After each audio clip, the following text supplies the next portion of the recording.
Boa noite. Quem está aqui pela primeira vez? Seja muito bem-vindo. Sejam muito bem-vindos, meus amigos ali de Curitiba também, né? Tá de longe. É irmãozão meu. Lembram que uma vez eu estive no culto e falei que o pai de um amigo tinha falecido e estava mó festa na igreja? É ele. Falei que o meu velório eu não aceitaria menos que aquilo. Um dos velórios mais lindos assim que eu pude contemplar.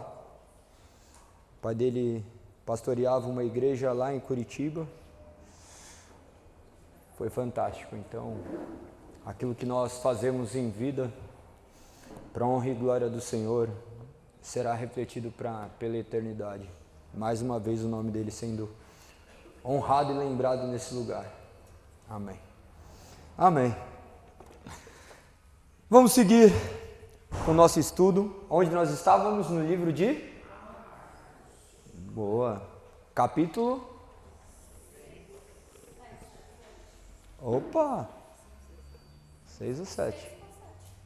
6 para 7 não é 7. Qual verso? A partir do verso 30. Marcos capítulo 6, a partir do verso 30. Nós temos feito esse estudo de Marcos, essas ministrações de maneira consecutiva, para que possamos nos aprofundarmos cada vez mais na palavra do Senhor e evitarmos pregar aquilo que julgamos conveniente. Aos domingos nós estamos ministrando ainda sem nenhum tema definido, porque creio que são embasamentos básicos para que possamos ter a fé alicerçada em pontos primordiais do Evangelho. Então, no domingo nós temos ministrado coisas bem pontuais, creio que... Quem está vindo aos domingos? Quem não veio aos domingos ainda? Então já estão convocados para vir aos domingos. Você já veio no domingo uma vez? Mas é importante para que cresçamos em conhecimento e conhecimento da palavra. Marcos capítulo 6, a partir do verso 30. Quem achou, eu pediria que ficasse em pé para que possamos ler.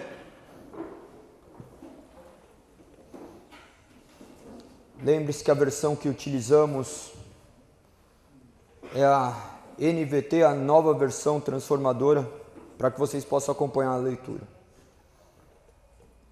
Tá vendo? Nem faz falta daí a tela de LED toda...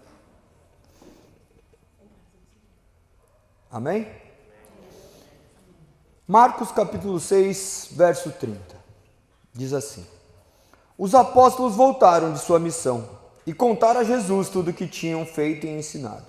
Jesus lhes disse: Vamos sozinhos até um lugar tranquilo para descansar um pouco, pois tanta gente ia e vinha que eles não tinham nem tempo para comer. Então saíram de barco para um lugar isolado, a fim de ficarem a sós. Contudo, muitos os reconheceram e os viram partir, e pessoas de várias cidades correram e chegaram antes deles. Quando Jesus saiu do barco, viu a grande multidão e teve compaixão dela, pois eram como... Então começou a lhe ensinar muitas coisas. Ao entardecer, os discípulos foram até ele e disseram: Este é lugar isolado e já está tarde. Mande as multidões embora, para que possam ir aos campos e povoados vizinhos, comprar algo para comer. Jesus, porém, disse: Providenciem vocês mesmos alimento. Precisaríamos de muito dinheiro para comprar comida para todo este povo, responderam. Quantos pães vocês têm? Perguntou ele. Vão verificar. Eles voltaram e informaram: 5 pães e 2 peixes. Então Jesus ordenou que fizessem a multidão sentar-se em grupo na grama verde. Assim eles sentaram em grupos de 50 e de 100. Jesus tomou os 5 pães e os 2 peixes, olhou para o céu e os abençoou. Então, à medida que ia partindo os pães, entregava aos discípulos, para que também dividiu os peixes para que todos recebessem uma porção. Todos comeram à vontade, e os discípulos recolheram 12 cestos com os pães e peixes que... Os que comeram foram 5.000. Amém. Obrigado, Senhor, pela tua santa palavra. Nós agradecemos por nos deixar registrado os seus ensinos, para que pudéssemos ser firmados, não naquilo que nós julgamos ser convenientes, mas na sua soberana palavra. Que a sua palavra ilumine o nosso coração, para que venhamos compreender a mensagem que queria nos deixar. Mediante seu poder, mediante seu Santo Espírito, faça com que possamos compreender aquilo que muito tempo foi incompreensível a nós. Cremos que somente de Ti pode vir a verdade soberana. Então nos use conforme lhe julgar conveniente. Essa é a nossa oração em nome de Cristo Jesus. Amém. Amém. Podem sentar.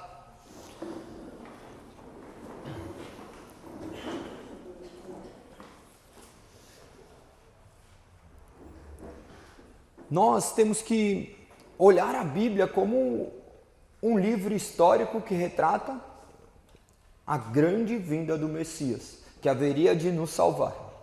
Nós estamos olhando aqui de uma perspectiva humana, nós não estamos vivendo o reino celestial, aparentemente. Se for isso, né? Mas a questão é, nós podemos contemplar o reino espiritual já. A partir do momento que eu me escondo em Cristo Jesus, mediante a cruz do Calvário, eu já começo a me deleitar diante do reino que vindouro, das promessas que haveriam de vir. Nós temos que ler a Bíblia de maneira ordenada, para que não fiquemos firmados em pequenos pontos. Por vezes nós usamos a Bíblia como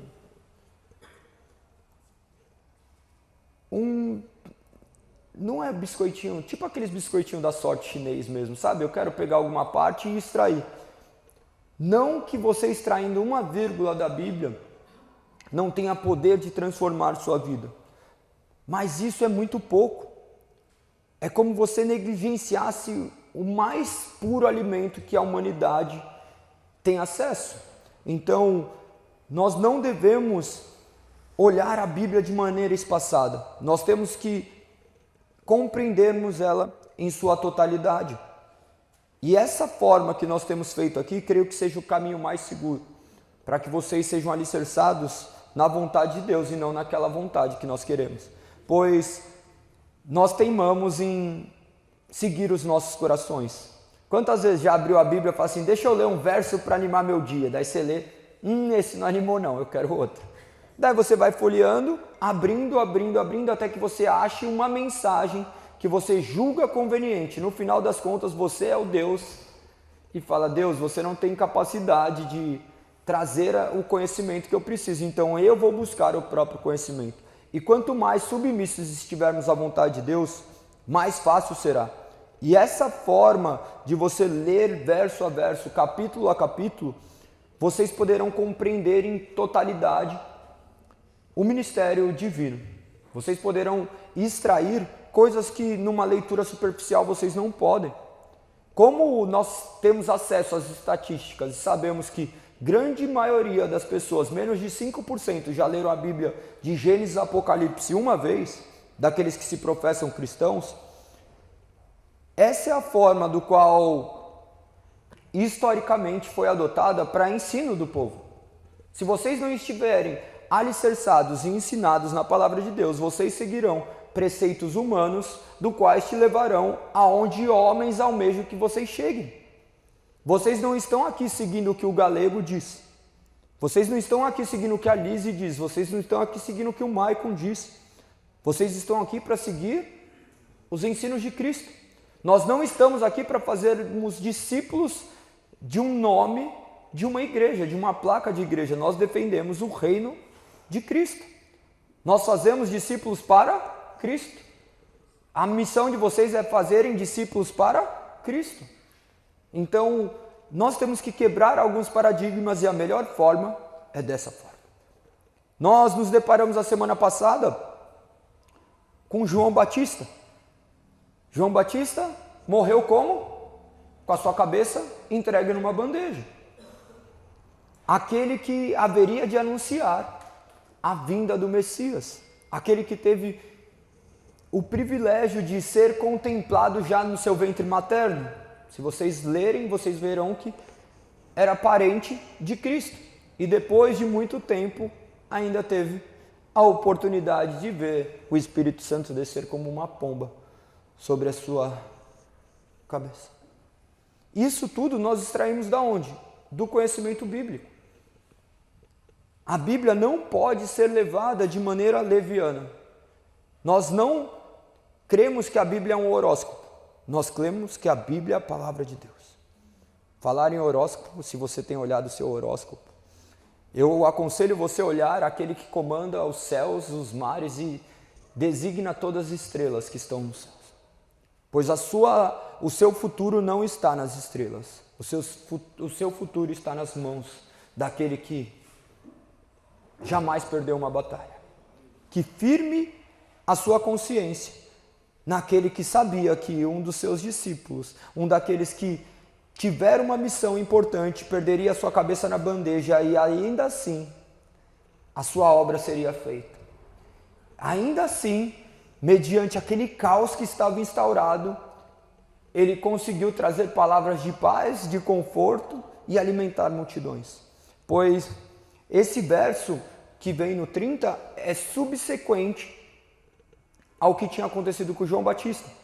Se vocês lerem no Evangelho de Marcos, essa mensagem que acabamos de ler, talvez vocês não consigam extrair isso. Por quê? Porque tem os outros evangelhos sinópticos. Olhados, que são sinópticos? Apontam para o mesmo lugar, mas olhados de pontos de vista diferentes. E vocês poderão extrair verdades absolutas, que não são criações humanas. Qual era a razão de Jesus ter se afastado? Ele tinha se afastado justamente pelo que tinha acabado de ocorrer. Imagina, naquela época, as coisas acontecendo de maneira real.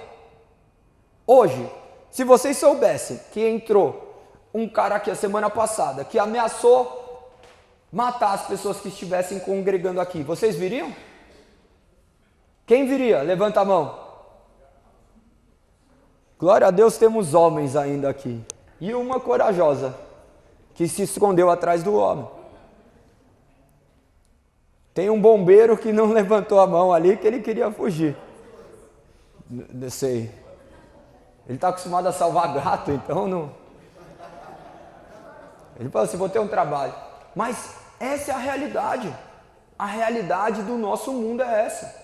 Se a mensagem da cruz fosse promulgada, fosse contada como foi naquele tempo e custasse a nossa vida, creio que poucos estariam aqui. E uma coisa é eu levantar a mão, outra coisa é eu vir. Levantar a mão é fácil. Mas vir daí e falar assim, ô, calma, vai estar trânsito. Fez um frio. Vai ter jogo na TV. Vou lá para correr o risco de morrer? É ou não é a realidade? Mas a gente não olha por esse ponto. Quantos de nós já olhamos a Bíblia e falamos assim, Pedro, safado. Que safado esse Pedro, mano. Falou que amava e correu. Mas e você? Por quê? Nós olhamos para o outro e esquecemos de olhar para nós mesmos. Mas Cristo, que olha tudo de uma visão panorâmica, já sabia o que estava acontecendo naqueles corações temerosos. Imagina que os discípulos de João Batista tinham retirado aquele corpo. Um corpo sem cabeça. Tipo um caixão lacrado. Eles foram buscar, se pegou a cabeça a gente não sabe. Mas e aí você pegar um corpo? Fala assim, será que os próximos corpos serão os nossos? E ainda não estava aquela matança de cristãos. Hoje nós sabemos a matança de cristãos. Hoje nós sabemos, abrimos o Instagram aqui, ou as notícias, vocês vão ver que existem cristãos que estão morrendo em todo mundo.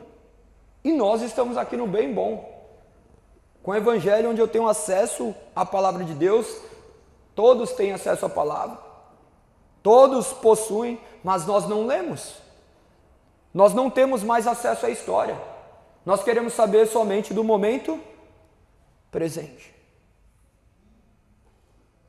Se nós mergulharmos na história, nós tomaríamos cuidado pois aquele que não conhece a história está fadado a repetir os mesmos erros.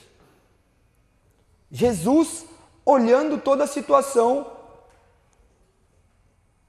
quis se retirar, pois até Deus, sendo Deus, se compadecia daquelas dores. Não dá para olhar com um Deus sádico, que vê o sofrimento humano e dá risada do seu sublime trono. O coração dele dói. Jesus chorou. Nós podemos contemplar esse Deus que se compadece de nossas dores. Se vocês abrirem em Mateus 14:14, vocês poderão ver com mais precisão de detalhes isso que eu acabei de dizer. Podem olhar no 13, que é onde começa.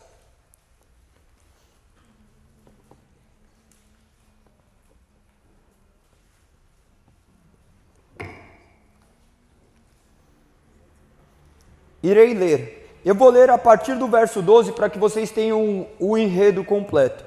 Olha aqui. Os discípulos de João vieram, levaram seu corpo e o sepultaram. Em seguida foram a Jesus e lhe contaram o que havia acontecido.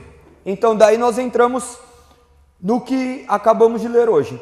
Logo que Jesus ouviu a notícia, partiu de barco para um lugar isolado. Por quê? A fim de ficar só. Pressupõe que o quê? Que ele tinha acabado de escutar e ele falou assim, calma.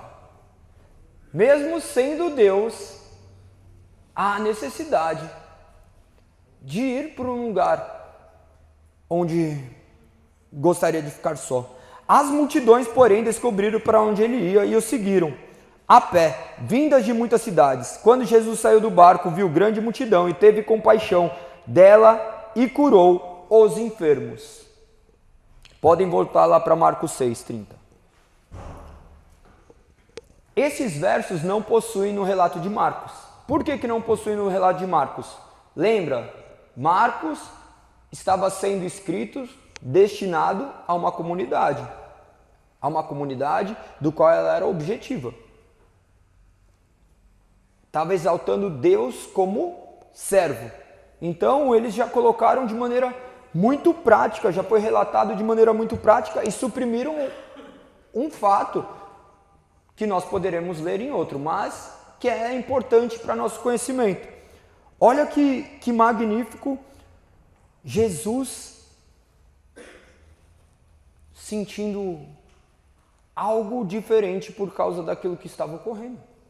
As nossas dores são, de certa forma, experimentadas por Deus. Por quê? Nós temos a impressão que nossas dores são somente nossas. Que as nossas dores são únicas. Cada um tem uma dor. Todo mundo que está aqui sente alguma dor, naturalmente. E a sua dor, com certeza, é maior que a do outro. Por quê? A sua é a que você sente. Então, é difícil nós apontarmos a dor de cada um. Contudo, o homem que mais sofreu, que teria razão para falar de dores, prova disso é a cruz. Por mais que pareça ser muito agressivo é a maneira como nós vivemos, que não reconhecemos a cruz. Esses cravos que deveriam ser cravados em nós, ele suportou. Então o homem que suportou as dores do mundo compadecem com a nossa, para que possamos caminhar para um lugar diferente. O tema da mensagem de hoje chama-se providência divina, que é justamente o que aconteceu. Mediante a dor da comunidade que estava sentindo, ele se retira. Ele já sabia tudo o que ia acontecer. Senão ele não poderia ser Deus, embora Deus unido a uma carne humana.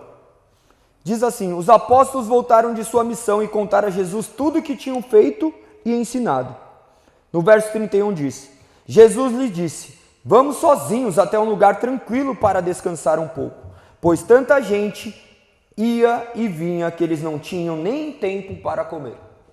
Observe que o relato de Mateus é um pouco diferente. Mas isso daí são os parênteses que acontecem no meio de uma história. É a mesma coisa, um homem contando uma história de uma mulher. É completamente diferente, parece que são histórias diferentes. Minha mulher chega, por que você me conta desse jeito? Parece que não tem, falta algumas coisas. Daí o homem é muito prático, a mulher conta de maneira diferente. O ser humano em si, cada um tem sua característica, sua personalidade. Mas aqui, nos evangelhos, eles tinham um objetivo para fazer isso. Por isso que é necessário eu ler a Bíblia de maneira integral, para que eu consiga enxergar a história de maneira ampla. Observe que Jesus disse, vamos sozinho até um lugar tranquilo para descansar um pouco. Jesus, sendo Deus, ele precisava descansar? Não, mas ele também era homem. Isso daí é chamado na teologia de união hipostática. A união do corpo físico humano com a união divina. Pois tanta gente ia e vinha que eles não tinham tempo nem para comer. Vocês observaram que no outro mencionou o quê? O que ele fez na hora que ele estava ali com aquela galera reunida? Ele os curou. Pois ele se compadeceu daquilo que estava acontecendo. Então, nesse meio tempo, ele ia e curava as pessoas por onde ele passava. E hoje, ele efetua a mesma coisa. Onde o nome dele é pregado, pessoas são curadas. As curas não são mais da maneira como foi feito dessa forma, foi mencionado, por quê? Estavam no período de validação do cânon bíblico, ele provando que era o Messias. Você não sai agora aqui e vê a sombra do galego cura. Não, o galego não tem poder de curar. O galego não faz nada. Quem faz é Cristo. Nós podemos orar por cura e Deus irá operar. Da mesma forma que qualquer um de vocês poderiam ter a voz aqui à frente e orar por cura e Deus operar. Esse dom não é derramado unicamente e exclusivamente sobre uma pessoa, senão nós iríamos até um hospital, fecha o hospital, Jesus, em nome de Jesus cura. Pois tudo foi pré-ordenado por ele e os planos dele são perfeitos. A vontade de Deus é boa, perfeita e agradável. Então nós temos que confiar naquilo que está acontecendo. Se nós trazermos para o nosso tempo real, esse Jesus bíblico, muitas pessoas ficam incrédulas. Por quê? Você fala assim, Deus, cura. Quantas pessoas tem agora e estão orando por cura?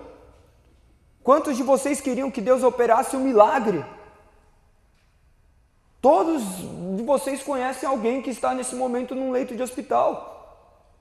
Cura. Daí você fala, não me curou, não curou o meu pai, mas o do pai do outro curou. Que Deus é esse que escolhe pessoas? Não é dessa forma. Existe um plano definido por Deus, do qual nós temos que simplesmente confiar, pois todas as coisas cooperam para o bem daqueles que amam a Deus. Esse verso todo cristão deveria saber de cor. Está em Romanos 8, 28. Todas as coisas cooperam, não são só as coisas ruins, mas as coisas boas. Observe que no episódio trágico surgiu algo maravilhoso, a oportunidade de operar milagres. E meio a uma morte, ainda pessoas começavam a se reunir, tamanho era o impacto da mensagem de Cristo. João Batista tinha acabado de perder sua cabeça, e ainda assim, as pessoas iam até Cristo. Eles sabiam que era por causa de Cristo, porque ele estava defendendo aquilo que era correto. E a mensagem de Cristo é a verdade que incomoda, a verdade que contraria a nossa vontade humana. No verso 32 diz, então saíram de barco para um lugar isolado, a fim de ficarem a sós. Contudo, muitos reconheceram e os viram partir. E pessoas de várias cidades correram e chegaram antes deles.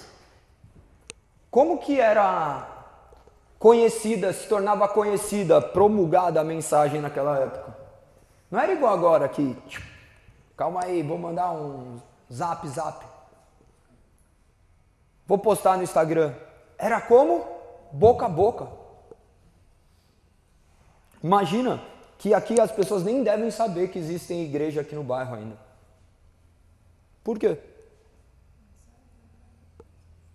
Nós não somos Cristo. Nós sequer estamos vivendo como Cristo gostaria que nós vivêssemos.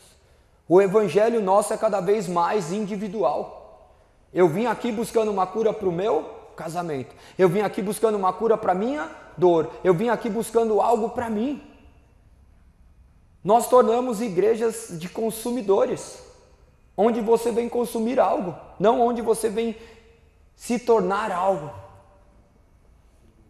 A igreja deveria ser formada por provedores. Nós temos a missão de prover a sociedade. Ainda que incrédulos, nós deveremos manifestar o amor de Cristo. Como? Mediante a palavra. Se não conhecermos a palavra, nós entregaremos para os outros aquilo que nós julgamos convenientes. Eu gosto disso, então o outro deve gostar também. A mensagem contraria nosso intelecto. A mensagem humilha quem nós somos. Será que se vivêssemos de maneira congruente com a palavra de Deus, de maneira plausível com a palavra de Deus, de maneira idêntica ao que a palavra de Deus diz, você acha que as pessoas não ficariam impactadas com Cristo? O que nós vivemos não é capaz nem de impactar nossos familiares, mano. Eles não vêm porque falam, eu sei quem é você, mano. Essa é a realidade. Muitas vezes nós fazemos um desserviço para o evangelho. Muitas pessoas não estão na igreja por causa do galego. Porque fala, eu sei quem era esse safado aí, agora fala que é crente. Fazia um monte de coisa, agora é crente. Deve ter milhares de pessoas que pensam isso. Eu sou um desfavor para o evangelho. Eu não queria chegar em vocês, mas também se estende a vocês. Porque somos meros pecadores. Mas na hora que a pessoa se deparar com um homem que era pecador e foi transformado, essas multidões se aglutinarão em torno daquele único que deve ser honrado e glorificado. Não em torno de homens, nós não estamos aqui em torno de homens.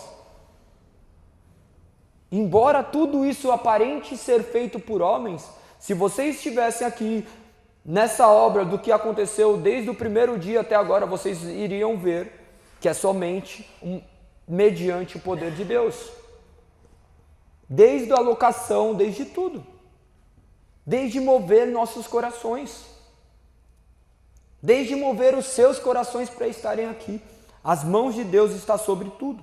Só que agora nós não podemos mais ficar espiritualizando, nós temos que ir para o campo prático. Embora tudo seja espiritual, nós temos que viver a praticidade do evangelho, a teologia na prática. Se eu já conheci o evangelho, o que eu tenho que fazer agora? O que eu faço agora? As ações de Cristo, ele já sabia o que iria acontecer, mas os seus discípulos não, então eles agiam conforme Jesus ordenava. Nós agimos conforme Jesus ordena? Não, por quê? Porque nós brincamos de ser Deus, nós escolhemos aquilo que nós deveríamos seguir ou não. Ah, isso daqui é muito radical para mim. Isso não. Isso eu concordo, isso eu não concordo. Ah, isso pode, isso não pode. No final, quem é Deus? Nós. Nós escolhemos aquilo que nós queremos seguir. No verso 34, quando Jesus saiu do barco, viu grande multidão e teve compaixão dela, pois eram como ovelhas sem pastor. Então começou a lhes ensinar muitas coisas. Ele via que aquela multidão estava perdida. Hoje, não é diferente. Ovelhas sem pastor. Se vocês olham e me enxergam como pastor, vocês já estão olhando errado. Só há um pastor. Um homem do qual deve ser reverenciado e glorificado. Por vezes, este lugar é lugar de idolatria. Nós falamos de outras crenças que fazem idolatria, nossos ídolos agora são diferentes. Nossos ídolos se tornaram bandas. Nossos ídolos se tornaram placas.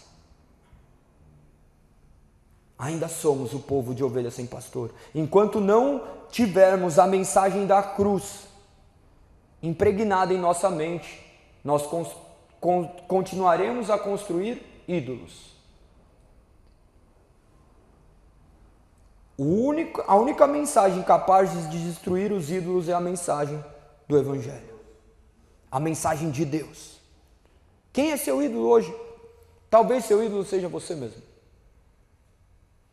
Talvez seu ídolo seja seus vícios. Talvez seu ídolo seja sua vaidade. Mas tudo isso te distancia de Cristo. Até que você olhe para a cruz. E tome ela e carregue a sua própria cruz. Ele olhava como ovelha sem pastor. Então começou a ensinar. O mesmo ensinamento que foi dado aos discípulos, nós podemos contemplá-los. Mas nós queremos um fogo caindo do céu. Nós queremos uma mágica, nós queremos algo contemporâneo para que prove que Deus é Deus. Pois a mensagem da cruz que nos foi deixada já não é suficiente. São meras letras mortas. No verso 35 diz: ao entardecer os discípulos foram até ele e disseram: este lugar é isolado e já está tarde. Mande as multidões embora para que possam ir aos campos e povoados vizinhos comprar algo para comer. Os discípulos já estavam manifestando que não conheceram ainda a Cristo. Eles já tinham visto todos os milagres. E eles achavam que a falta de alimento, ele não poderia tocar ainda naquilo. Vocês já conhecem todos os milagres que Jesus fez. E por que você duvida que ele pode fazer esse milagre na sua vida? Por que você duvida que ele não é capaz de fazer isso que talvez você tenha orado, ou você nem consegue orar por isso porque você acha que isso é responsabilidade sua? Embora seja, mas sozinho nós não fazemos nada. A única coisa que nós conseguimos fazer sozinho muito bem é pecar. O resto tudo precisamos de Cristo. Por que nós não estamos mais depositando nossas orações em Cristo? Nós temos nos valido da força dos nossos braços. Embora tenhamos que acordar todos os dias, só acordamos porque Deus assim quis. Os discípulos que andaram com Cristo possuem as mesmas incredulidades que nós. E a mensagem que Cristo deixou para eles, Ele deixou para nós. Pois Ele sabia que naquele dia Ele estava vivendo algo que ficaria escrito pela eternidade, que iria ministrar cada um desses corações que estão aqui. Ele sabia que Edu estaria sentado aqui com essa roupa, com esse cabelo, com cada fio de cabelo. Porque qualquer coisa menos que isso, ele não seria Deus. Quão maravilhoso é saber isso. E talvez se ele não tivesse vivido todos os processos dele, ele não estaria aqui. E se ele pudesse ter acesso aos planos divinos, ou se ele pudesse ter acesso a escolhas alternativas, vocês já pararam para pensar isso? Que nós olhamos para o passado e falamos, mas se eu tivesse feito diferente? Quem já? Todo mundo, né? Todo mundo olha em algum momento.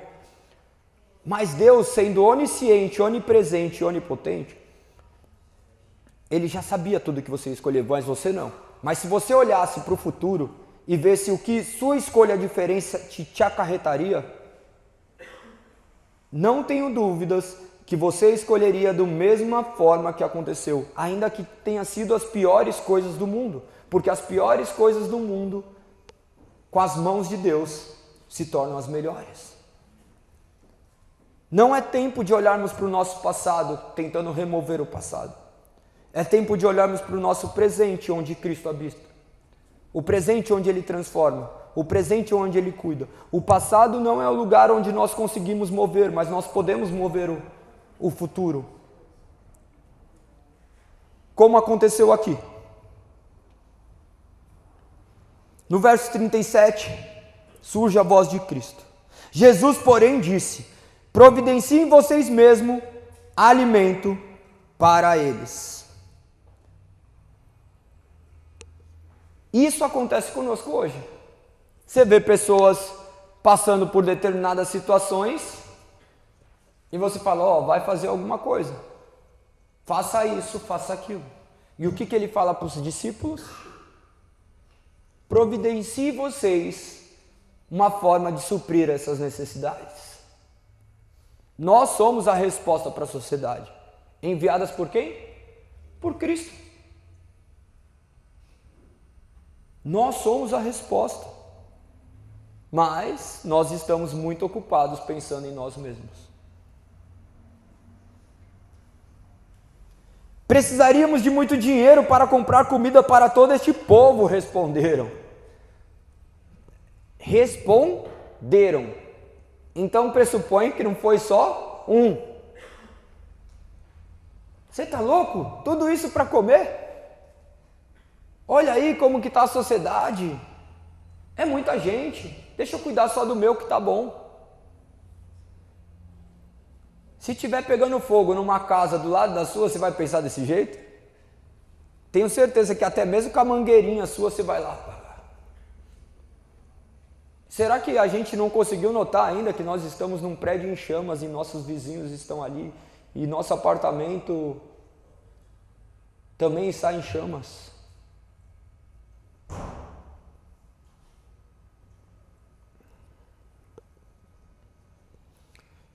No verso 38, quantos pães vocês têm? Perguntou ele. Vão verificar. Eles voltaram e informaram. 5 pães e 2 peixes. Chegando com 5 pães e 2 peixes.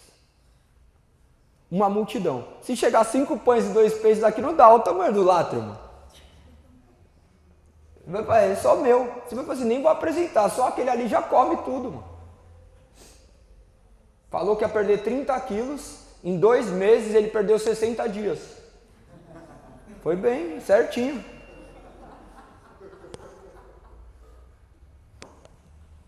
Cada história que eu escuto, se vocês escutarem essas histórias, e tinha um monte de testemunha ainda. Mas enfim, observe que às vezes os recursos que nós temos em mãos, nós julgamos que são insuficientes. E sempre vai ser insuficiente. Eu ganho 1.000, eu vou falar, é pouco. Eu ganho 5.000, é pouco. Eu ganho 10.000, é pouco. Eu tenho uma mulher, é pouco. A minha mulher tem que fazer mais isso. Eu tenho um marido, ele tem que fazer mais isso. Nós não estamos saciados com aquilo que Deus já nos depositou. Nós queremos sempre mais. Ah, eu estou aqui no Brasil, tá ruim, eu vou mudar. Tá aqui nesse bairro, eu vou para outro. O ser humano está buscando uma existência utópica, de utopia, de inalcançável. Quando Deus já nos deu recurso suficiente, que o pouco onde Deus coloca a mão se torna... Por que vocês sabem tudo isso e nós não vivemos isso? O pouco com Deus é muito, o muito sem Deus é... Isso é um jargão, mas a gente sabe repetir, mas a gente não sabe viver. Quando você deu graças a Deus nos momentos difíceis? Será que você consegue dar graças a Deus quando as coisas não vão bem? Entendendo que até as coisas que não saem como a gente espera, existem as mãos de Deus? As providências já estão em nossas mãos. Ele já nos enviou, o Filho já veio. Cristo já veio. Os milagres já foram feitos. O milagre que hoje é tangível, é tocável. É nós podermos nos curvar diante de Cristo, confessando Ele como o único e suficiente Salvador, e habitaremos um reino onde jamais haverá dores, lágrimas, lamentações. Essa é a nossa certeza, essa é a certeza do povo crente. Mas nós queremos a resposta quando? Agora. Eu quero uma pregação motivacional, eu quero uma pregação que você vai me dar bênção, que eu vou estar... Talvez você demore para ganhar dinheiro, talvez você demore para o seu casamento ser reconciliado, talvez você demore para largar seus vícios. Esse é o desafio contemporâneo de continuar crendo mediante essas dificuldades. Quantos se afastam de Deus quando Deus não supre as suas necessidades? Ou quando você já supre elas mesmas e fala não, que na verdade foi Deus e você acha que foi você?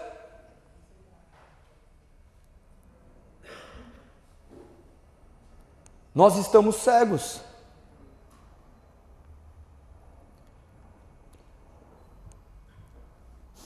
No verso 39 diz: Então Jesus ordenou que fizesse a multidão sentar-se em grupos na grama verde. Assim eles sentaram em grupos de 50 e de 100. Vocês se perguntaram da onde saíram os 5 pães e 2 peixes? Sim ou não? De onde surgiu esses 5 pães e 2 peixes? Você acha que cada um tinha um pão, um peixe, que falou assim, mano, vou para o acampamento ali com Cristo, deixa eu levar. Abram em João 6:8.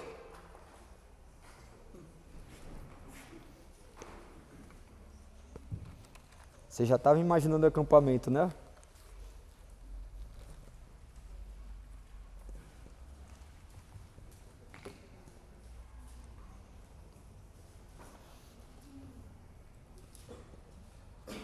Olha o que diz.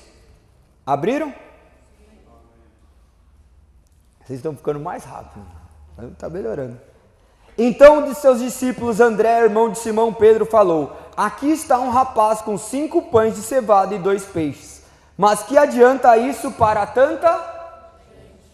Vocês viram que na hora que eu falei os 5 pães e 2 peixes, a nossa mente automaticamente já pensa, é pouco para muita gente. Porque o ser humano já nasce incrédulo, não crendo que Deus é infinitas vezes maior do que cabe no nosso intelecto. Observem que a palavra nos traz verdades de quem nós somos. A palavra não foi feita para eruditos, ela foi feita para pessoas simples.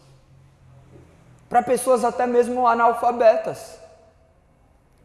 Você acha que Jesus não saberia que hoje haveriam analfabetos, que algumas outras pessoas iriam recitar a palavra? Daí você vai falar, mas por que ele não fez a pessoa ler? Porque ele não quis, ele é Deus, ele faz do jeito que ele quer, e você não é nada para falar para ele o que ele tem que fazer. Mas você pode ser algo para fazer algo, do qual manifeste o poder de Deus. Como esse homem que ofereceu 5 pães e 2 peixes.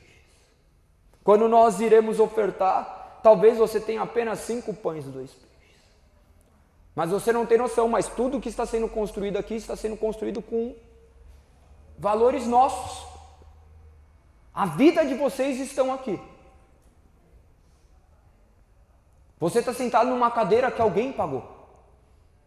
A luz está funcionando porque alguém pagou. Nós estamos vivos porque Jesus pagou. Quando nós entendermos a verdade do Evangelho, não vai haver mais barganha, não vai haver mais mesquinharia. Não vai ter que estabelecer uma porcentagem, porque tudo é dele. Esse homem vem dessa multidão, eu já começo a dar risada só de imaginar. Se é o latro, tem 5 pães e 2 peixes. Eu falo assim, mano, tem 3 e 1. Ia dar uma porta. Você fala assim, não vai dar, mano. Quem já fez isso? Nós fazemos isso. Não ia falar 5 e 2. 3 e 1. É a verdade, esse é o ser humano. O ser humano que pensou, que vocês chamam de pastor. Também não tem pensamentos puros. O mesmo mal que habita em mim, habita em vocês. Eu gostaria de completar essa parte também, para que vocês vejam o relato de João, que eu creio que será fundamental para que vocês possam refletir. No verso 10 diz: Jesus respondeu: digam ao povo que se sente. Todos se sentaram na grama que cobria o monte, só os homens eram cerca de 5.000. Então Jesus tomou os pães, agradeceu e os repartiu entre o povo. Em seguida fez o mesmo com os peixes, e todos comeram à vontade. Depois que todos estavam satisfeitos, Jesus disse a seus discípulos: agora junte os pedaços que sobraram para que nada se desperdice. Eles juntaram o que restou e encheram 12 cestos com a sobra. O ponto primordial não foi serem saciados com apenas 5 pães e 2 peixes, 5.000 pessoas. O ponto primordial não foi ele ter feito todos esses milagres. O ponto primordial entra no verso 14. Quando o povo viu Jesus fazer este sinal, exclamou: sem dúvidas ele é o profeta que haveria de vir ao mundo. Jesus sabia que pretendiam obrigá-lo a ser rei deles, de modo que se retirou sozinho para o monte. Sem dúvidas, ele é o profeta que haveria de vir ao mundo. Eles estavam aguardando o profeta, o Messias, aquele que haveria de suprir as necessidades. E a multidão automaticamente queria nomeá-lo rei. Ele de fato era o rei, mas o rei que vestiu coroa de espinhos, não uma coroa de ouro, onde ele foi um revolucionário político. Eles esperavam um revolucionário político. Eles esperavam um revolucionário onde todo mundo agora é do partido A. Então chegou. Não. Ele veio para morrer na cruz por meros pecadores. A cruz que ele colocou na cabeça era de espinhos. Esse é o Cristo. Esse é o Jesus que nós servimos. Volte para Marcos.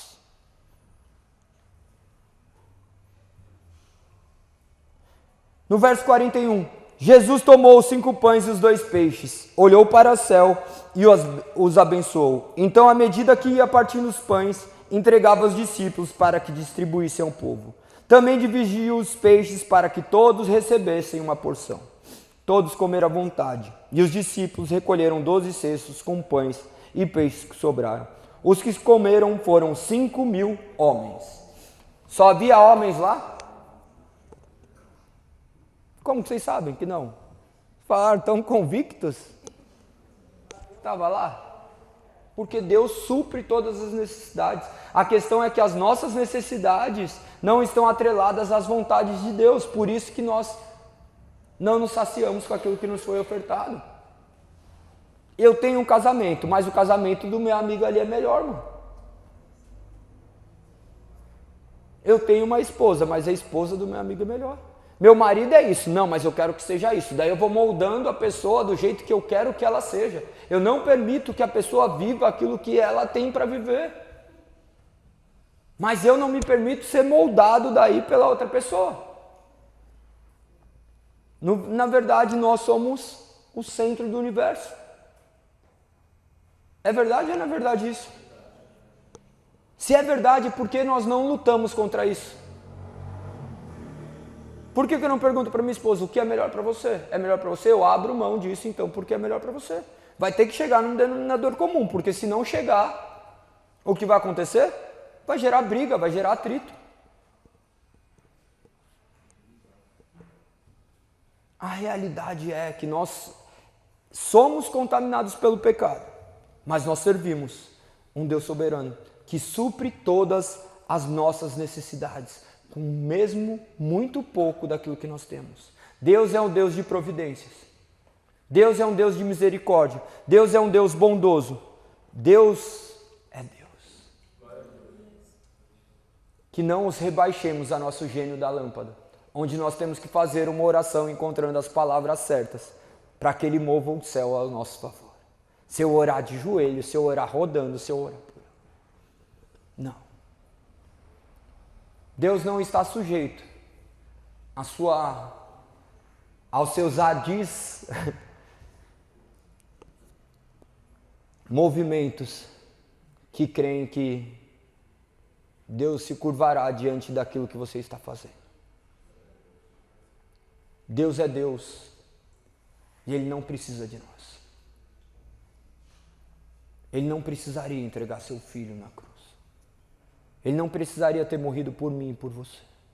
Ele morreu porque Ele é Deus, porque Ele é misericordioso. E sabendo disso, nós podemos depositar todas as nossas esperanças, sabendo que esses 5 pães e 2 peixes que nós temos em mãos é o suficiente, não só para suprir as nossas necessidades, mas suprir as necessidades de todos aqueles que estão em nossas voltas. E ainda que eles não enxerguem os milagres das multiplicações, você terá certeza que Deus tem operado na sua vida. Que nós possamos refletir acerca da vida que temos levado. Que possamos refletir acerca das providências divinas, do quais Ele já enviou sobre as nossas vidas. Que possamos refletir acerca desse Deus misericordioso que nos tira de ambientes que são completamente tenebrosos, para nos repousarmos com Ele e termos tempos a sós. Que diante de uma morte Ele tirou seus discípulos para contemplarem pessoas sendo curadas, para verem milagres sendo feitos. Que vocês possam ser tirados desse ambiente de escuridão e que a luz de Cristo reluza sobre a vida de cada um de nós. Curvem suas cabeças, vamos orar ao Senhor.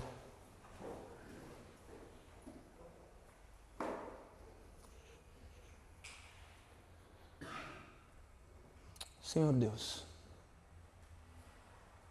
Tu sondas nossas mentes, Pai. Tu estás presente em tudo. Tu és aquele que era, é e há de vir, Senhor. És o alfa e o ômega, o princípio e o fim. Tu és o Criador de todas as coisas, Pai. Nós cremos que nada fugiu do Teu controle. Que todas as coisas foram pré-ordenadas pelo sopro da Sua boca. Pelo som da Sua voz. O mundo veio a existir. Por isso nós pedimos que, mediante o som da Sua palavra, de cada verso que contém nas Escrituras Sagradas, possa trazer vida a nós, Senhor. Traga vida a essas pessoas que estão aqui, Pai.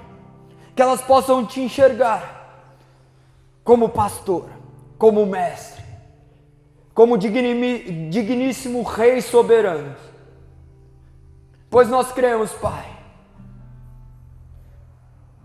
que Tu não és salvador de quem não é Senhor.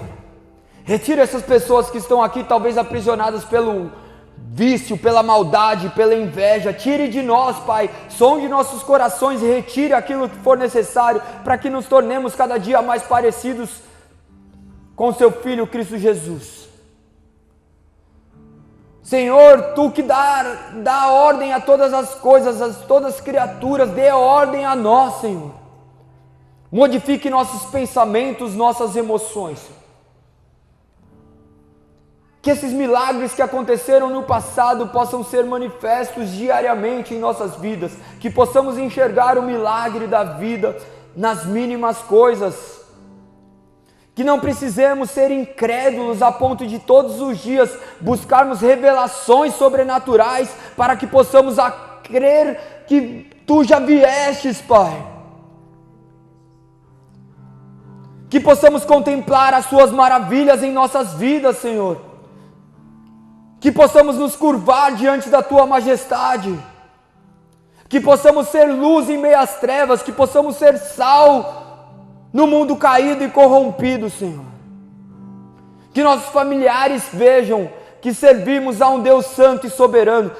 Traga a santidade em nós, Pai. Que nossos passos sejam retos. Que a nossa conduta seja coerente com a Sua palavra, Senhor. Retire as nossas vidas se for preciso, para que não envergonhemos o Seu Evangelho, Senhor. Que este lugar seja habitado pela Sua presença, Senhor. Por pessoas que estão cheias de Cristo aqui, Senhor. Que este lugar seja um lugar de reconciliação, que este lugar seja um lugar de paz, de harmonia, de cura, Senhor. Cure as nossas feridas, Pai. Supra as nossas necessidades, Senhor. Não nos deixe nos deliciarmos nos prazeres do mundo, Senhor. Tu és o mesmo Deus que alimentou o povo no deserto. O Deus que alimentou o povo quando saiu do Egito, que fez com que água surgisse da rocha, com que maná caísse ao chão, onde eles nada faziam e ainda assim eram supridos. Que não sejamos aquele povo incrédulo que não está satisfeito, que possamos compreender que Tu já nos enviastes o verdadeiro pão da vida, que é Cristo Jesus, que aquele que provar desse pão jamais terá fome, aquele que beber desse sangue jamais terá sede, desde de beber, Pai, do Teu sangue, Pai, faça-nos comer da Tua carne, Senhor. Purifique o nosso coração, que haja perdão em nosso meio, Senhor. Quebrante esses corações para que perdoe aqueles que o ofenderam. Que nós sejamos os ofendidos e não os ofensores. Que nós sejamos os agredidos e não os agressores, Senhor. Nos ensine a oferecer a outra face. Nos ensine a orar pelos perdidos, a amar aqueles que estão distantes, Senhor. Nos ensine, Senhor, pois nada sabemos, Pai, e carecemos do Teu Santo Espírito. Por isso, derrame em nós sabedoria. Eu oro por cada uma dessas vidas, Pai, para que o Teu Santo Espírito haja em favor daqueles que Tu elegestes desde antes da fundação do mundo. Esta é a minha oração em nome de Cristo.